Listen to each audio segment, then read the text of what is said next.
आज की short story में हम पढ़ेंगे टेरी फॉक्स के बारे में। टेरी फॉक्स एक एथलीट था, बट ये नॉर्मल एथलीट नहीं था। एथलीट उनको कहते हैं जो रनिंग करता है, बट ये नॉर्मल एथलीट नहीं था क्योंकि इनका जो एक पैर था वो नहीं था।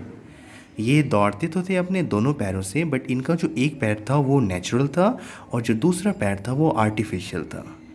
हम लोग इस स्टोरी में पढ़ेंगे कि उनका कैसे दूसरा पैर ख़त्म हो गया, और हम लोग इस छोटी सी स्टोरी में बहुत सारी अच्छी बातें सीखेंगे।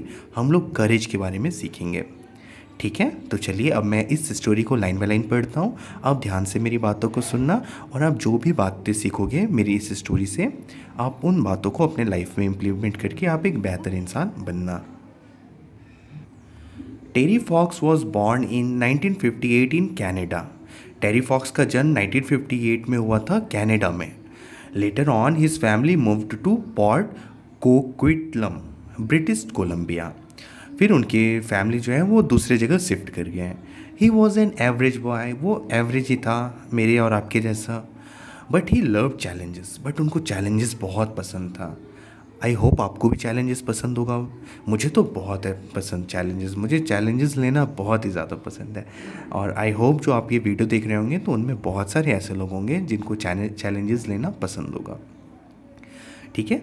When Terry entered Simon Fraser's university something very sad happened. और जब वो अपने कॉलेज में एडमिशन लिए तो कुछ बहुत बुरा हुआ उनके साथ। A pain in his right knee had been bothering Terry for a week. उनके जो राइट नी था, उनका जो राइट नी था उनमें कुछ दर्द हो रहा था, और वो दर्द धीरे धीरे बढ़ता जा रहा था और बर्दाश्त के बाहर होता जा रहा था। Terry for weeks, bothering Terry for weeks. Test shows that Terry had cancer and he was going to lose his leg. फिर बाद में पता चला कि टेरी का एक जो वो राइट नी है उसमें कैंसर है, और टेरी को वो पैर कटवाना पड़ेगा। अगर वो पैर नहीं कटवाए अपना तो उनको अपना मतलब जान देना पड़ जाएगा, क्योंकि वो जो इन्फेक्शन है वो पूरे बॉडी में फैल सकता है। तो इसलिए डॉक्टर बताएं कि इनका जो पैर है वो काट देने में ही भलाई है। तो जब ये बात टेरी सुना तो टेरी क्या किया, ही फेस्ड द चैलेंज विथ करेज।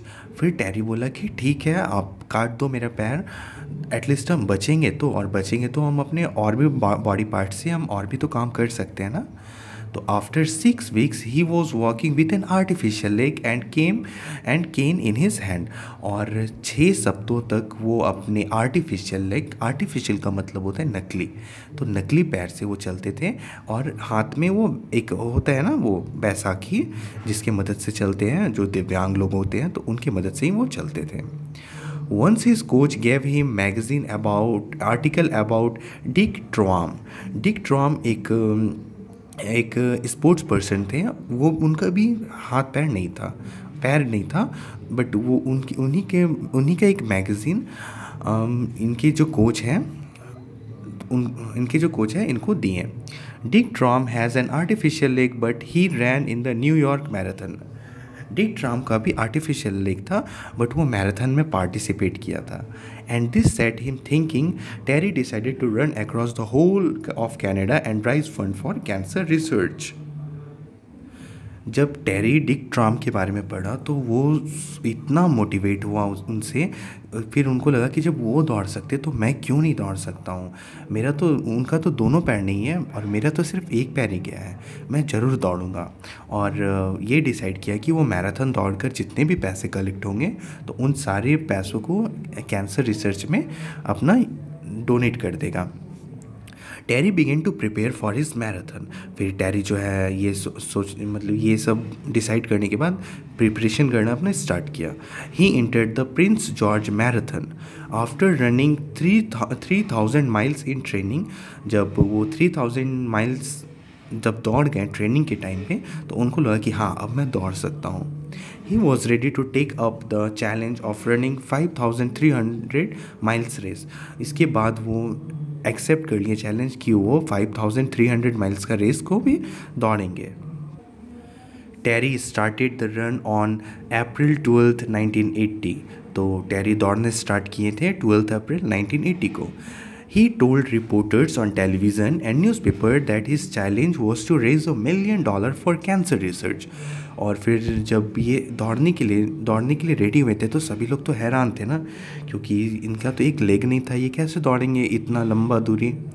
तो सभी रिपोर्टर्स इनके पास आए थे इनसे इंटरव्यू लेने के लिए। तो ये इंटरव्यू में बोला कि मैं दौड़कर जितने भी मेरे पास पैसे इकट्ठे होंगे तो इन पैसों को मैं कैंसर रिसर्च में डालूँगा, और ताकि कुछ सॉल्यूशन निकल पाए। Many big companies also help him in many ways, और बहुत सारी बड़ी बड़ी कंपनियाँ भी टेरी का मदद किया अपने तरीके से। As he ran across town, he had wonderful support from Canadians of all walk of life. और फिर जब वो रास्ते में दौड़ने के लिए निकले थे मैराथन, तो इनको बहुत सपोर्ट मिला, जो कनाडा के लोग थे उनका बहुत समर्थन मिला। The donation kept coming and Terry pounded out the miles no matter how tired he got.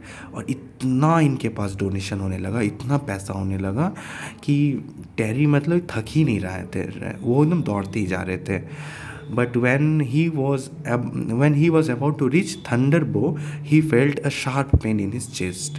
But ये अपने जहाँ पर वो पहुँचना होता है, वहाँ तक पहुँचने से पहले ही इनके चेस्ट में बहुत ज़ोर का दर्द हुआ। This time the cancer was in his lungs and he had to discontinue. और इस बार इनका जो कैंसर था वो लंग्स तक पहुंच चुका था, और अब इनको डिसकंटिन्यू करना था, क्योंकि अगर ये और दौड़ते तो उनका जान वहीं पर चला जाता। और इनको बहुत दर्द भी कर रहा था, जो हिम्मत नहीं दे रहे थे इनको कि अब दौड़ पाए। मैनी फेमस स्टार्स लाइक एटलॉन John, Anne Murray and John Denver sang for him and raised $10.5 million. और बहुत सारे सिंगर और एक्टर्स भी इनके लिए गाना गाए, डांस किए और बहुत पैसे इकट्ठा किए। Terry became the youngest Canadian to receive Canadian highest civilian award. और टेरी जो है वो सबसे जवान, सबसे मतलब कम उम्र के थे जी, उनको मिला था कैनेडियन का highest civilian award, the companion of the order of Canada. He died in June 1981, और उनका डेथ हो गया जून में 1981 में। But he remain the symbol of hope and courage two million through out the world. But जो टेरी थे ये एक एग्जाम्पल है, मतलब जैसे कि बहुत कोई एक्सक्यूज़ बनाता है ना कि हमसे नहीं दौड़ा जाएगा, ये हमसे नहीं होगा काम, ये सब। तो वैसे लोगों के लिए टेरी एक एग्जाम्पल है ना। और Winston Churchill has said, Winston Churchill बोल गए थे, करेज is the first of human qualities, it guaranteed all others. तो इनका ये कहना था विंस्टन चर्चिल का कि करेज जो है वो पहला ह्यूमन क्वालिटी है। अगर आपके अंदर करेज है तो आप कोई भी दुनिया में काम कर सकते हो, बट अगर आप डरपोक हो तो आपसे कोई काम नहीं होगा। करेज का मतलब होता है हिम्मत। तो आपको हमेशा हिम्मत से काम करना चाहिए, आपको हिम्मत के साथ रहना चाहिए, और हिम्मत के साथ हमेशा अपने हक के लिए लड़ना चाहिए, ठीक है ना। आई होप आप यहाँ पर टेरी से आप बहुत कुछ सीखे होंगे, और आप इन सारी बातों को अपने लाइफ में भी इम्प्लीमेंट करोगे और आप एक अच्छे इंसान बनोगे, ठीक है। अब मैं मिलता हूँ आपसे नेक्स्ट वीडियो में बहुत जल्दी। और उन बच्चों से रिक्वेस्ट है जिसने अभी तक चैनल को सब्सक्राइब नहीं किया, आप चैनल को सब्सक्राइब कर लो ताकि इस तरीके के वीडियोस आपको मिल सके, ठीक है। मैं आपसे बहुत जल्दी मिलूँगा, तब तक के लिए बाय। आप ख्याल रखना अपना, मम्मी पापा का रिस्पेक्ट करना आप।